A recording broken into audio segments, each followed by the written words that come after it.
Speaking to a rally in Westminster, Colorado today, Democratic presidential candidate Michael Dukakis mocked the prospect of Senator Dan Quayle being put in charge of a crisis situation.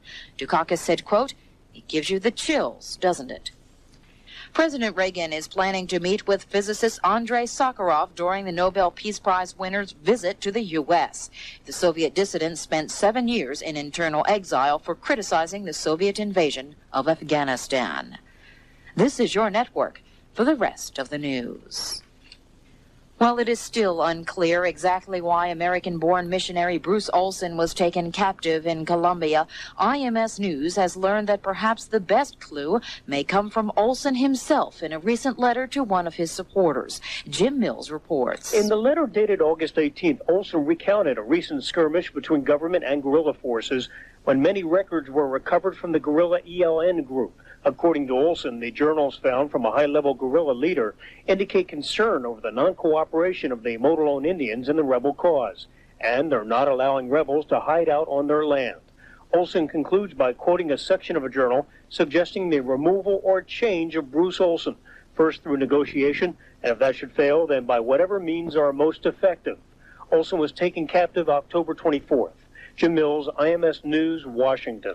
This is news from Washington on IMS. This morning's launch of an Air Force Titan 34D rocket from California's Vandenberg Air Force Base appears to have been a success. Air Force Sergeant Virgil Short.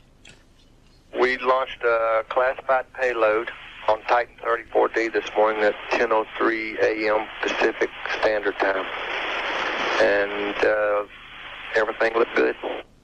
This was the program's first launch since a failure 2 months ago. An 18-year-old high schooler was honored for his bravery today. The Carnegie Hero Fund rewarded Stephen Grimm for rescuing a young girl from a burning mobile home last December. Many voters didn't have a say on the New Caledonia peace plan. Lou Garcia in Paris with that story. It was the lowest voter turnout here in France since World War II. But the New Caledonia peace plan was approved by 80% of those who did. Only 37% of the eligible voters went to the polls here in France today. 54% voted in New Caledonia. The low turnout is a disappointment to Prime Minister Rocard's young socialist government, but a spokesman says he's encouraged by the overwhelming approval of those who bothered to vote. The Rocard plan calls for direct administration of New Caledonia from Paris for a year, followed by 9 years of self-government, with the territory divided into 3 autonomous provinces. A referendum on independence will be held in 1998. Lou Garcia, Paris.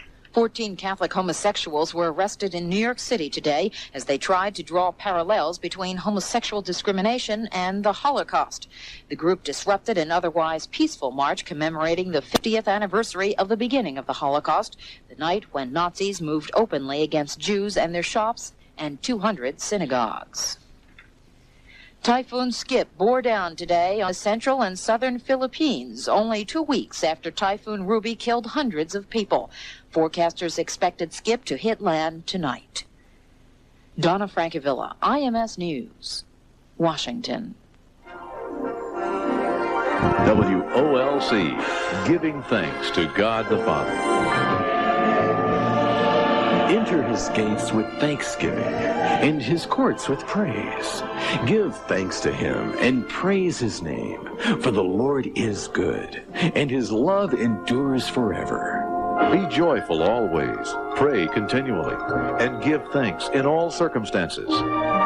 We're WOLC, Princess Anne. Why is it often so hard to break the silence?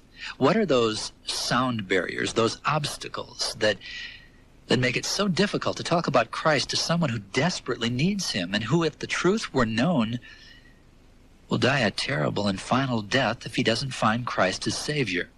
And we'll examine 5 of those sound barriers along with some tips on how to break the silence next.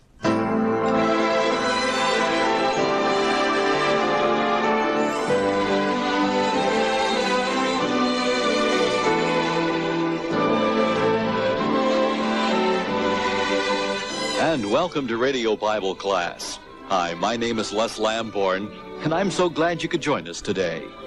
During the month of November, we'll be focusing on the subject of witnessing, and Mark DeHaan is...